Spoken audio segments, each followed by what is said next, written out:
আমার মতো কারা কারা আছো বলো তো, যারা লোটে মাছ খেতে পছন্দ করো? সে লোটে মাছের ঝুড়িই হোক বা ঝাল, আমার কিন্তু দুটোই বেশ ভালো লাগে।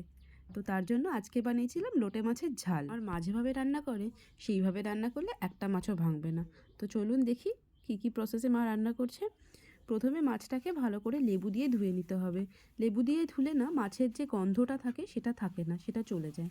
এবারে নুন আর হলুদ দিয়ে মেখে 10 থেকে 15 মিনিট ম্যারিনেট করে রেখে দিতে হবে। এবার কড়াইতে সর্ষের তেল গরম করে কেটে রাখা পেঁয়াজগুলোকে দিয়েছি।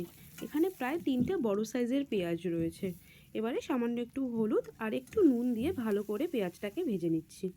পেঁয়াজটা একদিকে ভাজা হতে থাক, আমরা বরং মশলাটা একবার বানিয়ে নিই। এখানে মশলার জন্য দিয়েছি 1 চামচ হলুদ গুঁড়ো, 1 চামচ লঙ্কার গুঁড়ো, স্বাদের জন্য সামান্য একটু নুন, হাফ চামচের মতো আদা বাটা আর 1 চামচের মতো সর্ষে বাটা। এবার সামান্য একটু জল দিয়ে একটা পেস্ট আমরা রেডি করে রেখেছি। এবারে আমাদের পেঁয়াজে যখন দেখবো হাফ ভাজা হয়ে গেছে তখন দিয়ে দেবো আমরা হাফ চামচের মতো রসুন বাটা, কাঁচা লঙ্কা কুচি। রসুনের কাঁচা গন্ধটা বেরিয়ে গেলে তারপরে মশলাটা দিয়ে দিতে হবে। মশলার সাথে পেঁয়াজটাকে কষিয়ে নিয়ে দিয়ে দিতে হবে আমাদের লোটে মাছটা। এবারে মশলার সাথে মাছটাকে ভালো করে কষিয়ে নিতে হবে। এই মাছটা কিন্তু এমনিই খুব নরম, তাই খুব বেশি নাড়াচাড়া করা যাবে না, হালকা হাতে কিন্তু নাড়াতে হবে। মাছে কিন্তু আর ঢাকনা দিয়ে ঢাকা দেওয়ার কোনো দরকার নেই, কারণ ঢাকনা দিলে কিন্তু জল ছেড়ে যাবে আর মাছটাও পুরোপুরি ভেঙে যাবে। তার জন্য ঢাকনা ছাড়াই হালকা হাতে আস্তে আস্তে করে মাছটাকে কষিয়ে রান্না করতে হবে।